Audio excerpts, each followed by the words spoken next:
Bab 3. Allah berbicara. Allah tidak meremas-remas tangannya dan berpikir bagaimana caranya dia bisa menghilangkan sebuah situasi dari hidup Anda. Ada sebuah solusi sederhana bagi setiap orang. Masalah terbesar kita adalah ketidakmampuan kita untuk mendengar suara Allah. Cara kita mengetahui apa yang sedang Allah katakan adalah melalui firman-Nya. Jika kita menerima firman Allah dan merenungkannya, maka Allah akan berbicara kepada kita dan Dia bisa memberikan kepada kita hikmat dan arahan. Saya berurusan dengan segala jenis orang di seluruh dunia. Kedewasaan mereka bervariasi. Banyak dari mereka yang menganggukkan kepala mereka dan mengatakan kepada saya, "Kami tahu bahwa ini adalah firman Allah dan firman Allah memiliki semua jawaban yang kami perlukan." Mereka berkata demikian karena mereka tahu bahwa itulah yang memang seharusnya mereka katakan. Tapi kenyataannya, kebanyakan orang tidak benar-benar percaya bahwa mereka bisa menyelesaikan masalah mereka di pekerjaan mereka, di rumah mereka, di mana saja dengan firman Allah. Hikmat dan didikan. Dalam Amsal 1, Salomo menjelaskan mengapa dia menuliskan kitab ini.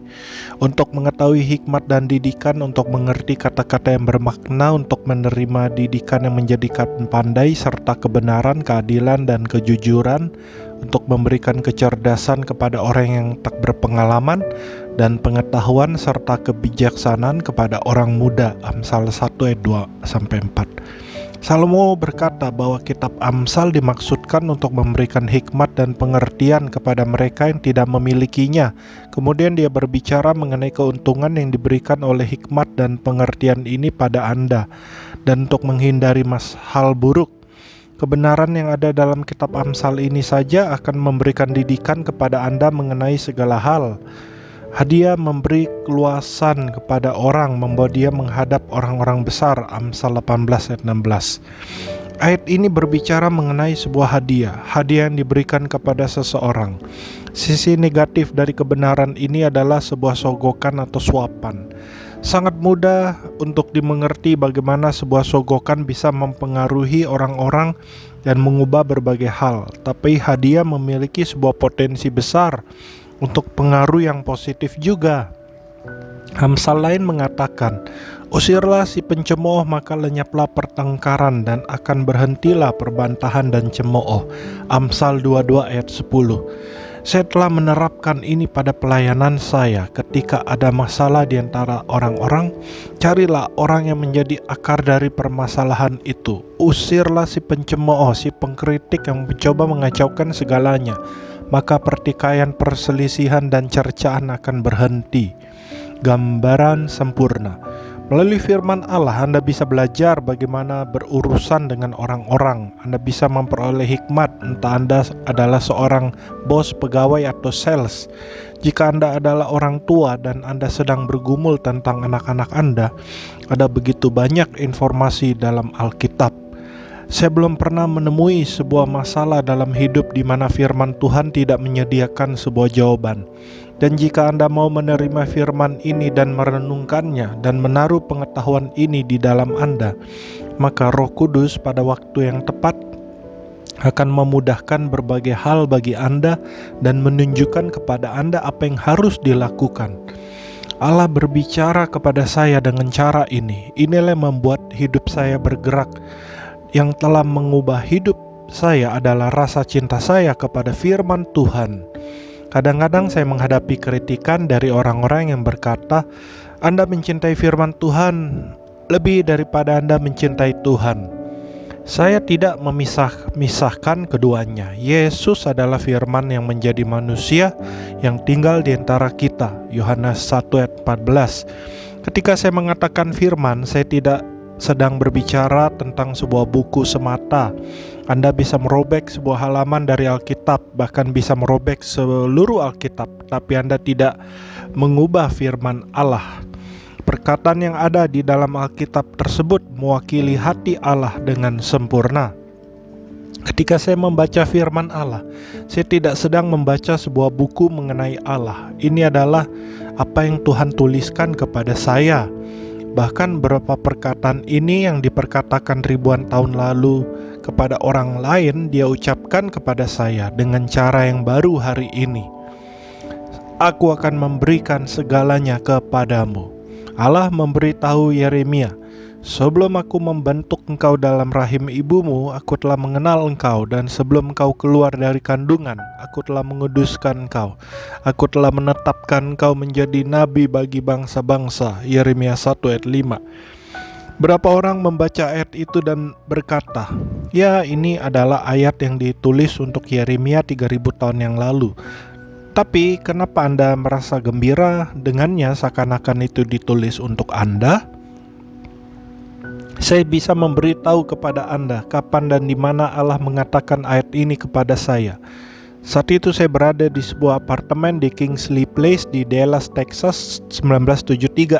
Saya membaca ayat ini dan kemudian berbaring di atas ranjang, tapi saya tidak bisa tidur, di mana hal itu sangat tidak biasa bagi saya. Saya bertanya-tanya apa yang sedang terjadi. Kemudian tiba-tiba hadirat Allah memenuhi ruangan itu.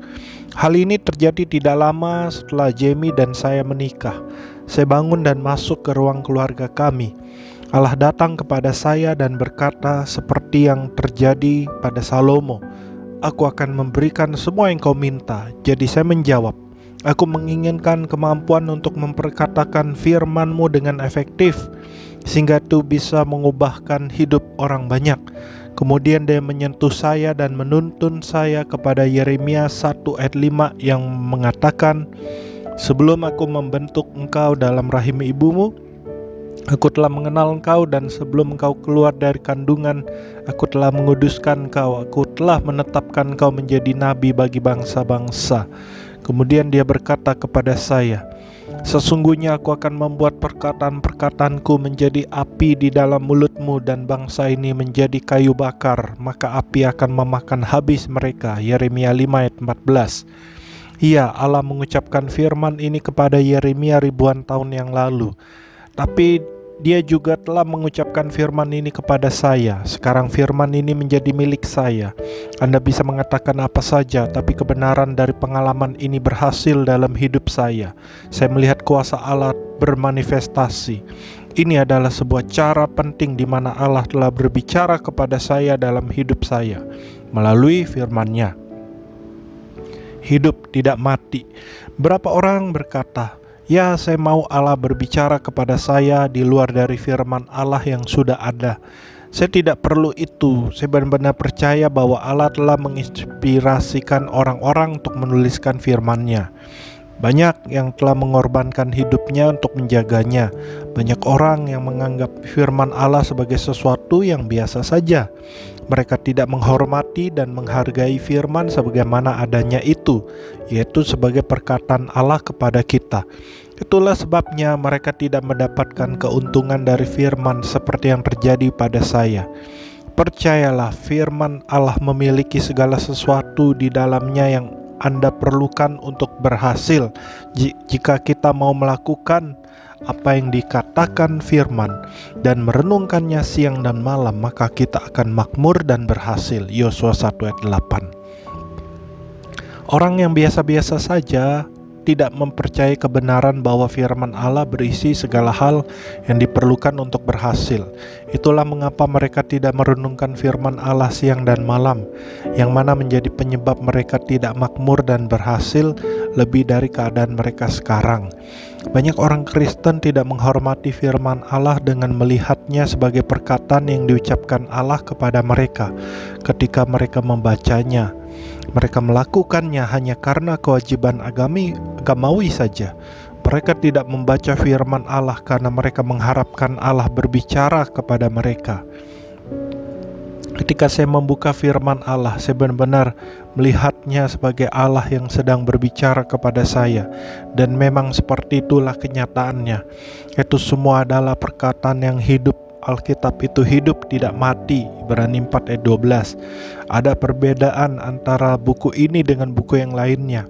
Itulah mengapa saya memilih untuk tidak terlalu banyak membaca buku yang lain. Saya mungkin membaca 1 atau 2 buku lainnya dalam 1 tahun, tapi itu karena ada banyak orang yang memaksa saya untuk membaca buku mereka. Biasanya buku-buku itu ditulis oleh orang-orang yang saya suka dan saya kenal dan memiliki hal-hal yang baik untuk bisa dikatakan. Tetapi hasrat terbesar saya adalah firman Allah. Segala sesuatu yang saya perlukan ada di dalam firman Allah. Seseorang datang menghampiri saya baru-baru ini dalam salah satu pertemuan saya di California. Dia memberitahu saya bahwa dia benar-benar menikmati pelayanan saya, bahwa pesan yang saya sampaikan telah memberkati dia, dan bahwa dia belum pernah mendengar kebenaran yang saya sampaikan itu sebelumnya. Karena dia adalah seorang ilmuwan, dia memberitahu saya, Anda harus membaca buku-buku ini mengenai ilmu pengetahuan dan Alkitab. Jadi Anda akan mendapatkan pelajaran mengenai Alkitab dari sudut pandang ilmu pengetahuan dan menjawab semua pertanyaan dan lain sebagainya. Dia memberikan saya beberapa buku dan benar-benar ingin agar saya membaca semua buku-buku itu. Hal yang nyata. Akhirnya karena pria ini terus memaksa saya harus menekannya. Saya tidak melakukannya karena saya marah atau semacam itu. Saya hanya memberitahu dia. Cara orang belajar bagaimana mengenali uang palsu bukanlah dengan mempelajari semua uang palsu yang ada. Ada banyak cara yang berbeda untuk memalsukan uang, di mana Anda tidak bisa mempelajari semua uang palsu yang ada. Tetapi orang-orang yang berada di garis depan yang memutuskan apakah uang itu asli atau palsu, diberikan jenis uang yang asli. Mereka mempelajari serat-seratnya, beratnya, teksturnya, rupanya, segala sesuatunya mengenai yang asli. Dalam proses itu mereka menjadi sangat kenal dengan yang asli sehingga mereka mampu mengenali uang palsu dengan segera begitu mereka melihatnya. Itulah yang saya rasakan mengenai Allah dan firman-Nya. Saya akan menjadi begitu mengenal Allah melalui firman-Nya sehingga saya tidak perlu lagi pergi kepada orang ini terus-menerus atau mempelajari ini, itu, dan segala hal lainnya. Saya hanya akan menjadi orang yang berpikir dan berfokus kepada firman Allah saja, sehingga saya tidak memerlukan segala hal tambahan lainnya. Saya menyadari bahwa ini adalah sebuah permulaan dan bagaimana kebanyakan orang hidup. Kebanyakan orang menganjurkan untuk membaca sebuah buku per minggu, sebuah buku per bulan, atau sesuatu seperti itu. Saya tidak sedang mengatakan bahwa itu salah atau jahat. Saya hanya mengatakan bahwa ada sebuah perbedaan yang jelas antara buku-buku orang lain dan firman Allah. Saya sendiri telah menulis beberapa buku, bahkan Anda sedang membaca salah satu di antaranya sekarang. Jadi sangat jelas bahwa saya tidak menentang buku, tapi ada suatu perbedaan antara buku-buku saya dengan firman Allah. Satu-satunya alasan saya menyukai buku-buku saya adalah karena mereka dipenuhi dengan firman Allah. Sebenarnya tujuan saya dalam menuliskan buku adalah untuk menjelaskan kebenaran dan membagikan contoh-contoh untuk membantu orang-orang mengerti firman Allah. Tapi jika Anda tidak membaca buku-buku saya dan langsung membaca firman Allah dan merenungkannya siang dan malam, itu tidak mengganggu saya. Lebih baik bagi Anda untuk seperti itu. Bacalah firman Allah, renungkan itu siang dan malam. Capailah titik di mana firman Allah jauh lebih nyata bagi Anda daripada orang yang duduk di sebelah Anda dalam sebuah bus. Ketika Anda berada di kantor Anda, meskipun Anda berinteraksi dengan orang-orang dan melakukan pekerjaan Anda dengan baik, biarlah Anda terus-menerus memikirkan firman Allah dan apa yang dikatakan Allah kepada Anda. Renungkanlah firman Allah dan cobalah untuk menghubungkannya pada keadaan dan situasi yang berbeda. Jika Anda melakukan hal tersebut, maka Anda akan menjadi jauh lebih makmur daripada yang Anda pikirkan. Memperhatikan. Amsal mengatakan, "Hai anakku, perhatikanlah perkataanku, arahkanlah telingamu kepada ucapanku." Amsal 4 ayat 20. Perhatikanlah perkataanku berarti memberikan perhatian. Anda pernah merasakan sekolah tentunya, di mana guru yang ada di depan kelas sedang berbicara, dan meskipun Anda menatap dia, Anda tidak sedang memperhatikan perkataannya. Perkataan yang diucapkannya masuk telinga kiri dan keluar telinga kanan. Anda sedang melamun, fokus Anda ada di tempat lain. Demikian juga banyak orang membaca Alkitab tanpa benar-benar memperhatikan kata-kata yang sedang mereka baca. Anda mungkin saja bisa membaca seluruh pasal dengan cepat dan kemudian menutup Alkitab Anda begitu selesai. Tapi jika saya langsung bertanya kepada Anda, pasal apa yang tadi Anda baca?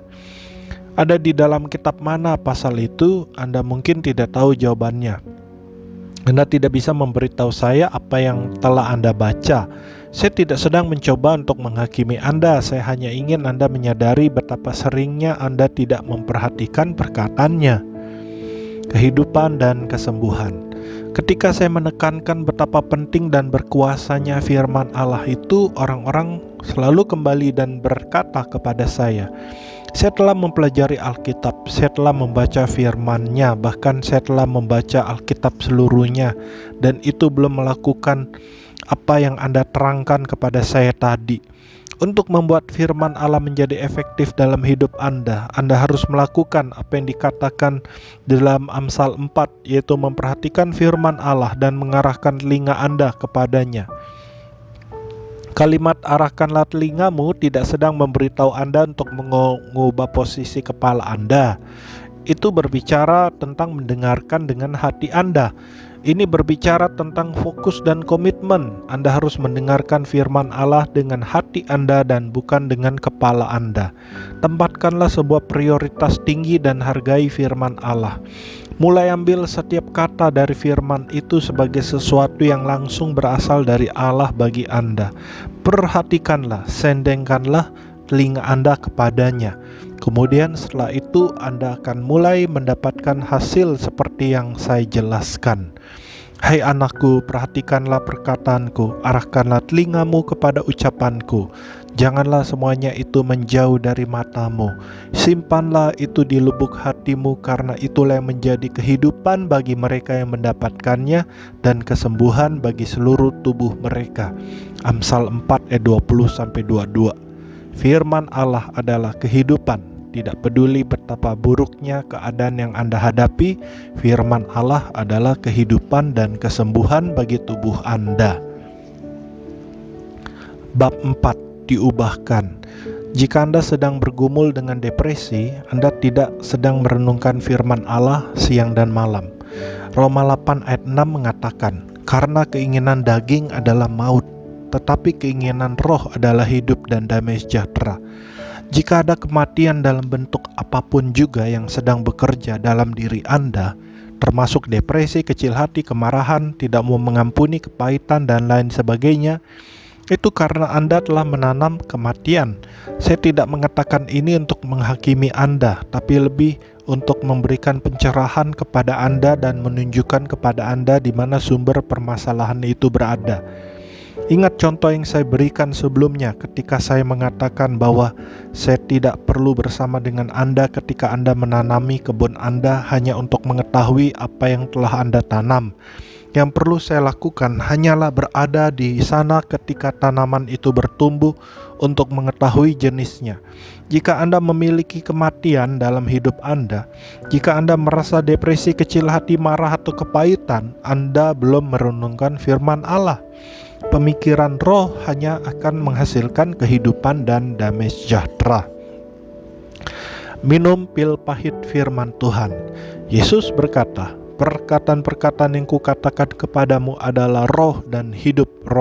Yohanes 6 ayat 63. Karena firman Allah adalah roh, berpikiran rohani berarti memiliki pemikiran firman Allah. Jika Anda memiliki pemikiran firman Allah, itu akan menghasilkan hidup dan damai sejahtera. Yang hatinya teguh kau jagai dengan damai sejahtera, sebab kepadamulah ia percaya. Yesaya 26 ayat 3. Berapa orang bisa saja mengatakan, tapi saya telah melakukan semuanya itu dan saya masih memiliki masalah dalam hidup saya. Saya mungkin akan menjawab bahwa Anda mungkin membaca firman Allah atau mendengar orang lain mengutipnya, tapi Anda belum memperhatikannya. Anda belum mengarahkan telinga Anda kepadanya dan menjaga firman-Nya di dalam hati Anda. Amsal 4 ayat 20-22. Anda mengizinkan mata Anda memandang dan berfokus kepada hal lain. Jika Anda melakukan apa yang dikatakan firman Allah, maka firman itu akan menghasilkan hasil yang dikatakannya. Amsal 4 ayat 20-22 menyatakan bahwa firman Allah akan menjadi kehidupan bagi mereka yang mendapatkannya dan kesembuhan bagi tubuh mereka. Ribuan orang telah datang kepada saya dengan sakit penyakit mereka dan bertanya, "Maukah Anda berdoa untuk saya?" Ya, saya akan berdoa untuk Anda. Tapi apa yang dilakukan oleh orang yang mendoakan orang lain ketika dia sakit? Apakah saya harus berlari ke orang lain setiap kali saya sakit? Tidak, saya akan datang kepada firman Allah. Sama seperti ketika Anda mengalami sakit, Anda akan minum pil. Jika saya sakit, saya akan minum pil firman Tuhan. Saya akan datang kepada firman Allah. Kesembuhan mengalir. Kapan saja saya mengalami gejala sakit, saya akan melawannya, mengusirnya, dan berbicara dengan iman saya. Biasanya itu akan mengatasi segalanya. Saya telah hidup lebih dari 40 tahun dalam kesembuhan ilahi. Saya meminum berapa butir aspirin setelah mencabut gigi saya, dan saya menjadi sangat lemah setelah melakukan pelayanan selama 82 kali dalam waktu 2 minggu, sehingga saya mengalami infeksi sinus selama berapa hari. Tapi hanya itu saja, saya tidak sakit. Saya tidak percaya dengan sakit, tapi saya mengalami gejala sakit dan mereka akan bertahan selama 1 atau 2 jam. Jika setelah mengusir gejala itu saya tidak melihat hasil langsung, maka saya akan mengambil firman Allah. Saya mulai mencari ayat yang telah saya ketahui, seperti 1 Petrus 2 ayat 24 yang mengatakan bahwa oleh bilur-bilurnya saya disembuhkan. Tidak cukup hanya dengan mengutip firman Allah ini dari ingatan saya akan terus kembali melihat ayat itu oleh karena prinsip ini. Firman Allah adalah kehidupan bagi mereka yang mendapatkannya dan kesembuhan bagi tubuh mereka. Amsal 4 ayat 22. Firman Allah adalah kesembuhan bagi tubuh Anda. Disampaikannya firman-Nya dan disembuhkannya mereka, diluputkannya mereka dari liang kubur. Mazmur 107 ayat 20. Jika saya memerlukan kesembuhan dalam tubuh saya, maka saya akan melihat firman Allah dan merenungkannya. Saya memakan semua ayat itu karena mereka adalah kehidupan dan kesembuhan bagi tubuh saya. Saya bahkan mungkin saja mengutip perkataan ini, tapi saya akan terus kembali kepada Alkitab dan mempelajarinya. Ketika saya melakukannya, Alkitab berkata, "Jadi iman timbul dari pendengaran dan pendengaran oleh firman Kristus." Roma 10 ayat 17. Perhatikan bahwa dalam terjemahan bahasa Inggris, kalimat dalam ayat itu tidak dituliskan dalam bentuk lampau, tetapi kala kini. Itu berarti kita harus terus-menerus mendengarkan firman Allah. Ketika saya merenungkan ayat-ayat itu, saya mengobarkan iman yang sudah ada di dalam diri saya. Roma 12 ayat 3. Saat saya mulai merenungkan ayat-ayat itu, kesembuhan mulai mengalir dalam saya. Saya hanya mengalami gejala sakit dalam tubuh saya selama berapa jam saja. Itu yang paling maksimal. Selama lebih dari 40 tahun ini saya telah mengatasi patah tulang, bengkak, keseleo, demam, gangguan pada perut, dan mual. Saya bahkan menerima laporan dokter yang mengatakan bahwa saya menderita penyakit yang tidak bisa disembuhkan.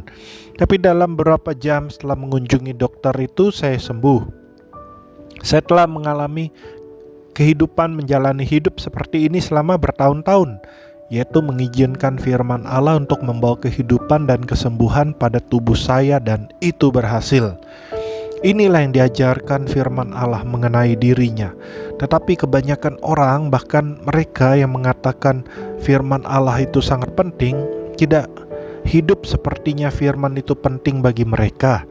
Mereka tidak merenungkan firman Allah siang dan malam. Itulah alasannya mengapa mereka tidak berhasil dan tidak makmur. Dimanifestasikan. Allah menggunakan 2 ayat pertama dalam Roma 12 untuk mengubah seluruh hidup saya. Itu adalah perikop Alkitab yang pertama yang menjadi hidup dalam diri saya pada tahun 1967. Ayat-ayat ini memberikan pengaruh yang dalam pada diri saya sehingga arah hidup saya benar-benar diubahkan. Karena itu saudara-saudara, demi kemurahan Allah aku menasihatkan kamu supaya kamu mempersembahkan tubuhmu sebagai persembahan yang hidup, yang kudus dan yang berkenan kepada Allah. Itu adalah ibadahmu yang sejati. Janganlah kamu menjadi serupa dengan dunia ini, tetapi berubahlah oleh pembaharuan budimu, sehingga kamu dapat membuktikan manakah kehendak Allah, apa yang baik, yang berkenan kepada Allah dan yang sempurna. Roma 12 ayat 1-2 King James Version. Itulah yang saya sedang cari dalam hidup saya. Saya ingin mengetahui kehendak Allah. Oleh karena itu saya mencari arti kata membuktikan. Dan ternyata kata itu berarti memanifestasikannya ke dalam dunia nyata atau secara fisik. Itulah tepatnya yang saya inginkan. Saya ingin rancangan Allah termanifestasikan secara fisik dalam hidup saya.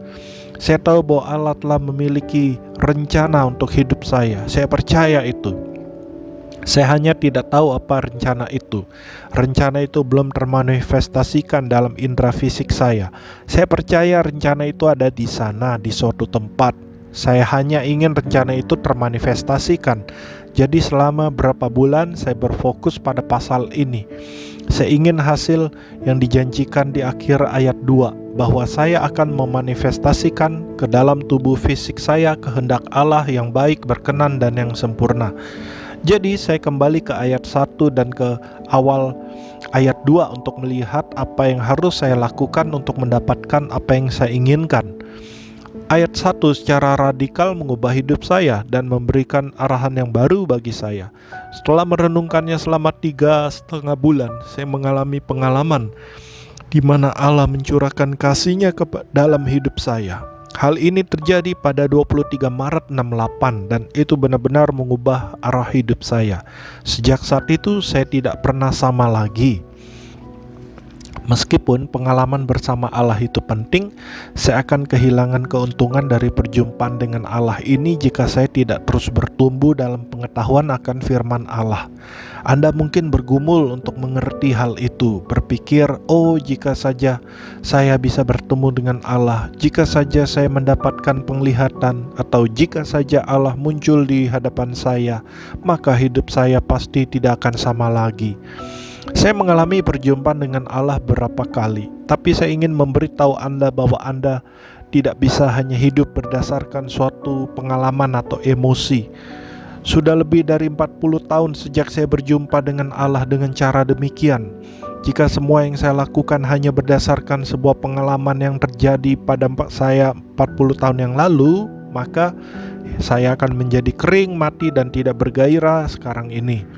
Perjumpaan itu membuat saya memulainya. Perjumpaan itu membuka mata saya dan memberikan sebuah visi kepada saya. Itu memberikan motivasi kepada saya. Perjumpaan itu baik dan saya memuji Allah karenanya. Tetapi apa yang benar-benar mengubahkan hidup saya adalah Roma 12 ayat 2. Janganlah kamu menjadi serupa dengan dunia ini, tetapi berubahlah oleh pembaruan budimu. Itulah yang telah terjadi pada saya. Saya telah diubahkan oleh pembaruan akal budi. Saya mengalami perjumpaan supernatural ini yang menarik perhatian saya, mengubahkan hasrat saya, dan membuat saya mulai bergerak di arah yang berbeda. Tetapi pembaruan akal budi melalui firman Tuhanlah yang telah mengubahkan saya seluruhnya. Saya menghubungkan setiap kuasa dan kemenangan yang saya alami dengan firman Allah yang menjadi hidup dan berbicara kepada saya. Meleleh. Roma 12 ayat 2 mengatakan, janganlah kamu menjadi serupa dengan dunia ini. Kata Yunani yang diterjemahkan sebagai kata serupa di sini secara hurufiah berarti dituangkan ke dalam sebuah cetakan. Anda tidak akan keluar dari hidup ini dengan cara yang sama seperti Anda memasukinya. Anda datang ke dunia ini sebagai seorang bayi, polos, naif, tanpa sebuah arahan yang jelas atau rancangan dalam hidup Anda. Pada saat Anda berusia 20 tahun, 40 tahun atau selebihnya, tekanan hidup ini akan melelehkan Anda. Setiap kita akan dilelehkan. Anda akan mengubah bentuk, formasi, dan arah. Tetapi berita baiknya adalah Anda harus memilih bentuk cetakan yang sesuai dengan Anda. Tekanan dalam hidup ini cenderung mencoba memaksakan setiap orang masuk ke dalam cetakan pesimisme dunia ini. Ketika Anda kehilangan mimpi dan tujuan Anda Anda menyimpan hati yang tidak mau mengampuni dan menjadi kepahitan. Itulah cetakan masalah dalam hidup ini yang sedang mencoba memaksa masuk ke dalam hidup Anda. Tetapi Anda tidak harus masuk ke dalam cetakan tersebut. Anda bisa memilih untuk diubahkan. Saya benar-benar mengerti konsep ini pertama kali pada hari saya menerima perintah untuk berangkat ke Vietnam. Seperti kebanyakan teman-teman tentara saya, saat itu saya masih remaja pada usia 19 tahun. Saya telah melalui masa pelatihan infanteri. Setiap orang yang berlatih dengan saya, kecuali satu orang, menerima perintah untuk pergi ke Vietnam. Tidak lama kemudian, kebanyakan dari para pemuda ini menjadi takut dan mulai menangis. Saat saya menuliskan hal ini sekarang, kami sedang berperang di Irak. Banyak pria dan wanita pemberani yang memberikan hidup mereka untuk sebuah kemerdekaan. Setiap mereka memiliki sebuah cerita, keluarga yang mereka kasihi dan teman-teman yang merindukan mereka, dan harapan serta mimpi yang belum tercapai. Tetapi volume darah orang Amerika yang mengalir di Vietnam sangat besar. Ada lebih dari 1.700 kematian selama 2 atau 3 tahun di Irak, sehingga jumlah korban sangat tidak seimbang jika dibandingkan. Meskipun bom mobil dan bahaya lainnya di Irak cukup parah, itu tidak bisa dibandingkan dengan apa yang di Vietnam. Pada saat saya menerima perintah keberangkatan saya, ada banyak mortir bom perangkat dan orang-orang bersenjata yang datang kepada Anda. Ketika Anda diberangkatkan ke Vietnam, Anda tahu bahwa Anda akan berhadapan langsung dengan musuh. Di sana tidak hanya sedikit orang yang tertembak, semua orang tertembak. Oleh karena hal ini, orang-orang merasa hancur ketika mereka menerima perintah keberangkatan ini. Setelah kami menerima perintah kami, selagi semua pemuda ini menangis di ruangan, seorang pendeta masuk dan berkata, "Pergi ke Vietnam itu seperti sebuah api dan itu akan melelehkan kalian. Tapi kalian harus memilih cetakan yang sesuai dengan kalian. Ini tidak harus menjadi sebuah pengalaman negatif yang menghancurkan kalian. Ini bisa menjadi suatu pengalaman positif." Allah menggunakan perkataan pendeta ini untuk berbicara langsung kepada saya. Memperbarui pikiran Anda. Anda mungkin bukan seorang tentara di tengah-tengah peperangan, tapi Anda akan tetap mengalami tekanan dalam hidup ini yang akan melelehkan Anda. Tetapi Anda harus memilih, apakah Anda akan menjadi seperti orang lain yang menjadi negatif, merasa kepahitan dan tidak mengampuni. Anda memilih apakah Anda akan menggerutu dan mengeluh, atau apakah Anda membiarkan hal-hal ini membawa Anda kepada Allah dan membuat Anda menjadi lebih kuat dan lebih stabil dalam komitmen Anda kepada Allah. Bagaimana Anda membuat keputusan itu? Janganlah kamu menjadi serupa dengan dunia ini, tetapi berubahlah oleh pembaharuan budimu, pikiran, sehingga kamu dapat membedakan manakah kehendak Allah, apa yang baik, yang berkenan kepada Allah dan yang sempurna. Roma 12 ayat 2. Kata Yunani yang diterjemahkan sebagai diubahkan adalah kata metamorpho atau kata metamorfosis dalam bahasa Inggris. Itu berarti seperti seekor ulat berubah menjadi kepompong dan kemudian setelah berapa saat dia keluar menjadi seekor kupu-kupu yang cantik. Jika Anda ingin diubahkan dari sesuatu yang menjijikan, merangkak dan melekat kepada tanah menjadi sesuatu yang indah, yang bisa terbang, maka Anda perlu bermetamorfosis. Apakah Anda ingin berubah menjadi seorang yang lemah, rendah, dan terikat pada segala jenis masalah, menjadi seseorang yang melepaskan dan mengalami kelimpahan hidup Allah dari dalam? Firman Allah menyatakan bahwa cara untuk melakukan ini adalah dengan memperbarui pikiran Anda.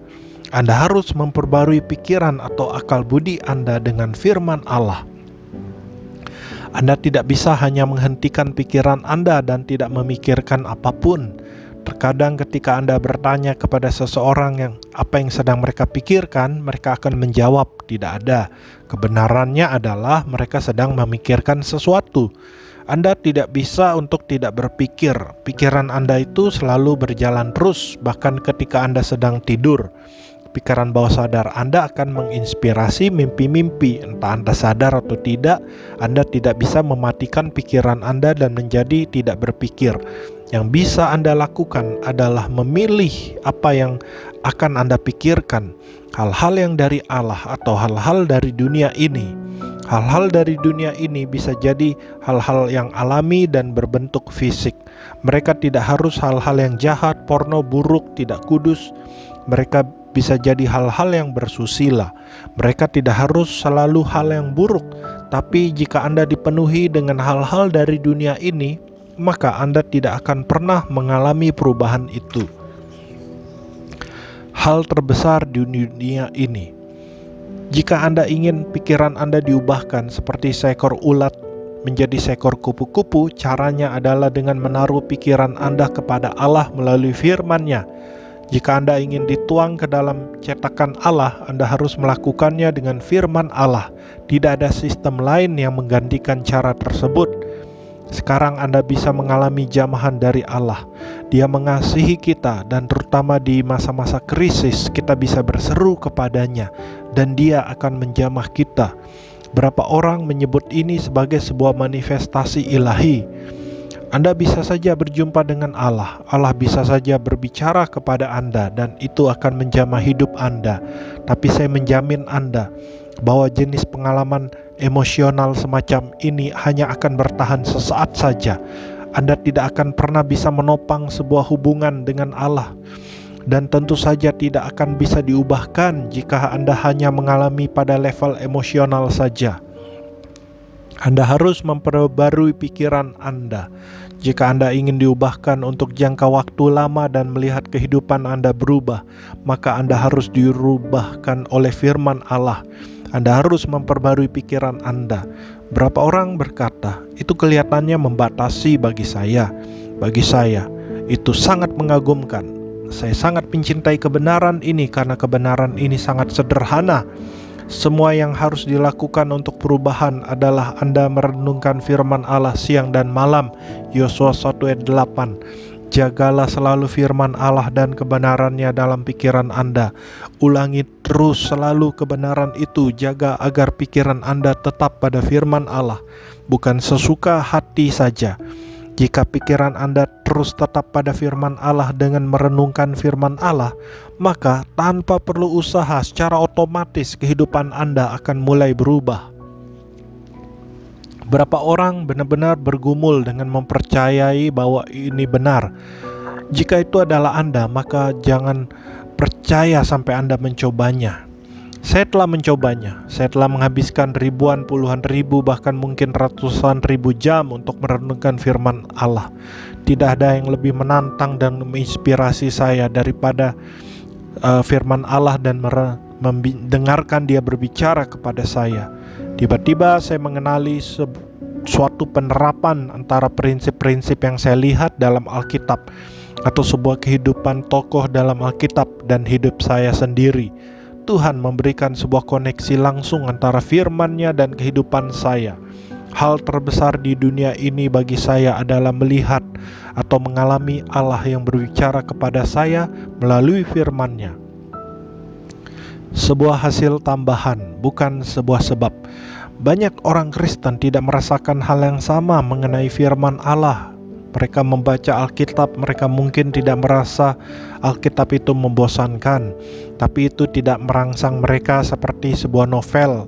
Secara pribadi saya pikir hal yang penting dalam firman Allah mengalahkan setiap novel apapun, alur cerita apapun yang bisa Anda temukan. Alkitab itu penuh dengan banyak hal yang menakjubkan, namun orang Kristen hanya membacanya sebagai sebuah buku dan tidak bertemu dengan Allah untuk menerima dari Dia seperti yang Dia inginkan. Mereka tidak bisa dengan jujur mengatakan bahwa menghabiskan waktu bersama Allah melalui firman-Nya adalah hal yang paling menyenangkan yang pernah mereka lakukan. Saya bisa mengatakan bahwa sukacita terbesar yang saya pikir pernah ada dalam hidup saya adalah ketika saya sendirian bersama Allah mempelajari firman-Nya. Tiba-tiba saya berhubungan dengan hati Allah. Saya tahu apa yang Dia katakan kepada saya melalui Alkitab. Allah memberikan kepada saya sebuah pewahyuan langsung. Saya bisa dengan sungguh-sungguh mengatakan bahwa itu adalah hal terbesar yang pernah terjadi dalam hidup saya. Saya telah melihat berapa orang bangkit dari kematian, termasuk anak saya sendiri. Saya telah melihat mujizat-mujizat besar dan manifestasi kesembuhan. Saya tidak mengatakan bahwa semua hal itu tidak luar biasa dan menyenangkan. Mereka luar biasa dan menyenangkan. Tapi firman Allah dan hubungan saya dengan Dia melalui firman-Nya, itulah yang telah menyebabkan semua hal itu terjadi. Mereka semua adalah hasil tambahan, bukan penyebabnya. Memperbarui pikiran saya dengan firman Allah adalah hal yang telah membalikan kehidupan saya. Jika Anda ingin diubahkan, cara Anda melakukannya adalah dengan menerima firman Allah dan merenungkannya siang dan malam. Tinggallah di dalam firman dan itu akan mengubahkan Anda. Nah, itu menggairahkan.